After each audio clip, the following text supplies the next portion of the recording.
On va écouter Pascal Prache, qui est le procureur de la République de Nanterre, qui nous fait une déclaration dans laquelle il va récapituler les différents éléments de l'enquête. Et c'est très intéressant. Pour résumer, selon le procureur, Naël a commis un premier refus d'obtempérer avant de prendre la fuite en grillant un feu rouge. Après, pendant sa fuite, à des passages piétons, il a failli renverser des piétons, un cycliste, et il a été bloqué dans la circulation à un feu tricolore qui avait fait un embouteillage. Il y a des témoignages de policiers, il y a des éléments de vidéosurveillance. On regarde tout cela, on en discute rapidement après.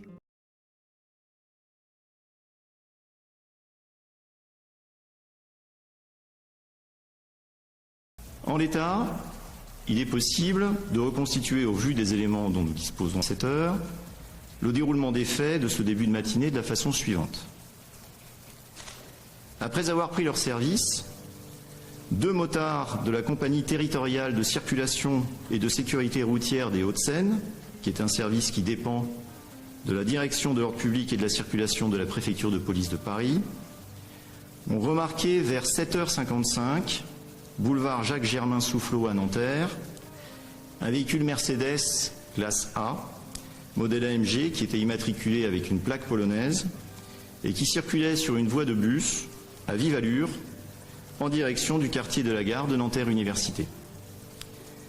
Afin de contrôler celui-ci au regard de sa conduite, mais aussi du jeune âge apparent des occupants du véhicule, les 2 fonctionnaires ont tenté une première fois de procéder à un contrôle en activant leurs avertisseurs sonores et lumineux, se portant à la hauteur du véhicule au niveau d'un feu rouge et en lui indiquant où stationner. Le véhicule a alors redémarré en grillant le feu rouge. Notant la présence de 3 personnes à bord de ce véhicule, un passager avant et un passager à l'arrière droit, les 2 fonctionnaires de police ont suivi donc cette voiture sur plusieurs axes de Nanterre, en effectuant ainsi une boucle.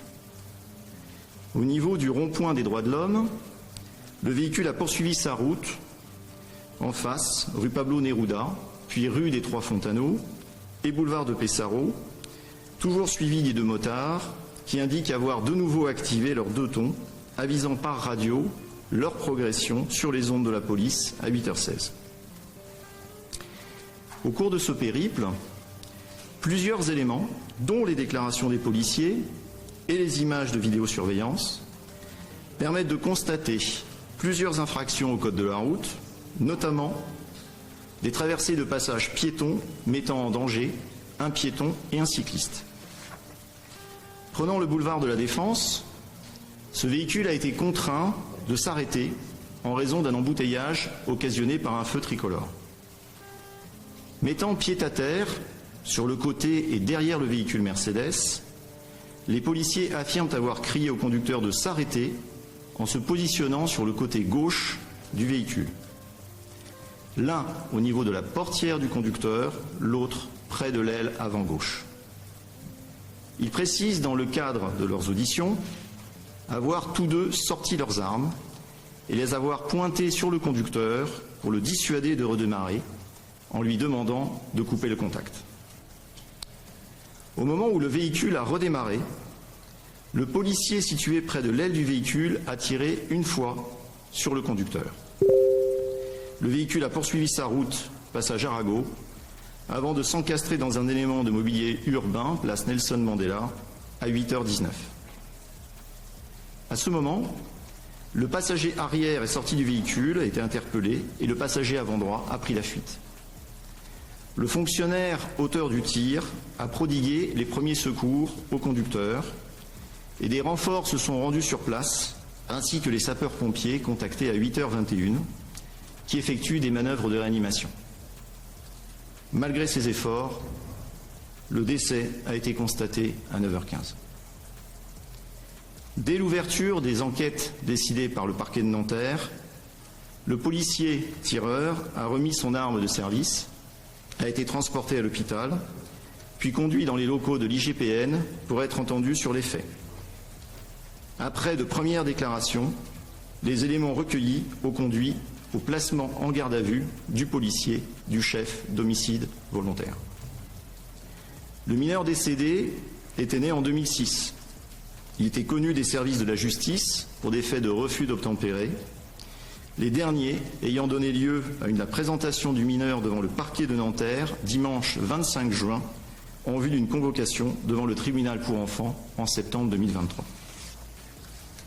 La garde à vue du deuxième passager identifié était levée en début d'après-midi du 27 juin après son audition. Celui-ci a notamment précisé qu'il était monté dans le véhicule environ une demi-heure avant les faits alors qu'il tournait déjà dans le quartier. La troisième personne présente dans le véhicule est toujours recherchée. L'exploitation des différentes vidéos de la scène a été réalisée, confirmant les déclarations des deux policiers sur le parcours du véhicule lors du refus d'obtempérer, mais aussi celle du deuxième passager mineur concernant la circulation du véhicule dans le quartier.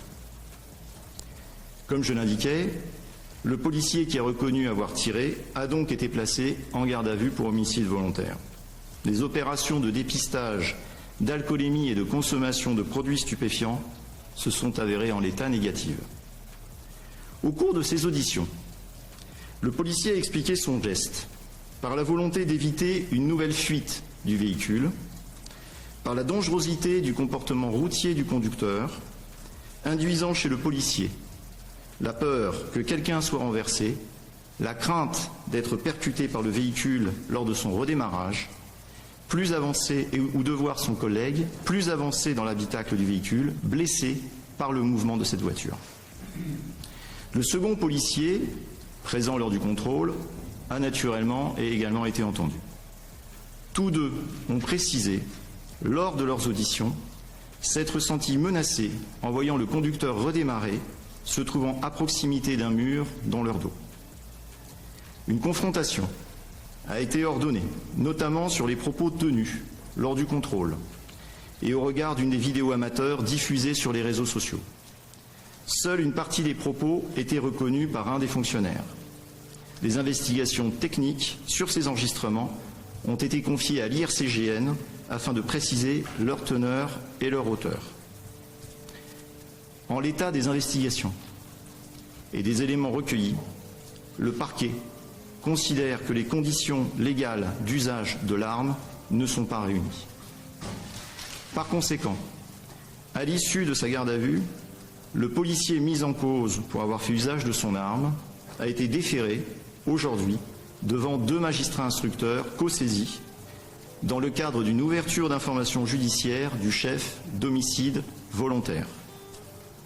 Au regard des faits, de la nécessité de préserver les investigations, le parquet a requis le placement du policier auteur du tir en détention provisoire. La présentation devant les magistrats instructeurs est en cours. L'information judiciaire devra permettre de préciser les éléments précités et des éléments d'actualisation vous seront naturellement communiqués par la suite. Par ailleurs, concernant les violences urbaines, connaît le département depuis 2 nuits. Le bilan actuel dans les Hauts-de-Seine est le suivant: 27 gardes à vue pour la nuit du 27 au 28 juin et 39 gardes à vue pour la nuit dernière. Et ce, pour des faits de participation à attroupement, dégradations et violences. Ces faits sont d'une particulière gravité. Pour la seule journée d'aujourd'hui, et relativement à ces faits, il est procédé à 11 déferments, dont 3 comparutions immédiates, notamment pour des personnes ayant diffusé des vidéos de policiers sur les réseaux sociaux ou les coordonnées du policier mis en cause. Il faut relever que concernant les événements de la nuit dernière, plusieurs dégradations de biens d'utilité publique ont été commises. Je relève tout particulièrement l'incendie cette nuit du tribunal de proximité d'Asnières, qui donne lieu à une enquête confiée à la police judiciaire. Je rappelle que c'est une juridiction de proximité ayant vocation à traiter les situations de nos concitoyens les plus en difficulté qui a ainsi été visée. Ça a le mérite d'être clair, d'expliquer les choses simplement. Ce qu'il faut retenir, je pense, et ça c'était quelque chose que je n'avais pas comme information, c'est que le mort avait tourné et retourné dans la ville de Nanterre et que la séquence où il a perdu la vie, ce n'était pas son premier refus d'obtempérer, mais le second. Le monsieur le dit, le policier remplissait pas les conditions pour pouvoir tirer. Alors je ne sais pas à quel niveau. C'est dit, par contre je comprends le raisonnement qu'il a eu, que la situation était dangereuse et pour protéger les citoyens, il se voyait dans l'obligation de tirer. Ça je le comprends. Il a abordé également les 2 nuits d'émeutes que nous avons eues. Donc on a vu que ça va crescendo, 27, 39, qui ont été mis en examen et même en comparution immédiate. Certains ont dû faire des choses un petit peu outrancières. Si on leur promet une éventuelle peine de 10 ans, on en saura plus, mais que ce sont des éléments périphériques. Par contre, on a des choses beaucoup plus catastrophiques pour tout le monde. C'est la divulgation d'informations sur les domiciles, familles de policiers. Donc cela sur lequel aussi c'est un élément sur lequel ça ne rigole pas. Et il semble qu'il pourrait y avoir des conséquences désastreuses pour certains individus. Vous avez tout entendu comme moi. On peut en parler en commentaire. On se retrouve très vite pour une autre vidéo sur un sujet qui m'a intéressé et qui, je l'espère, vous intéressera aussi.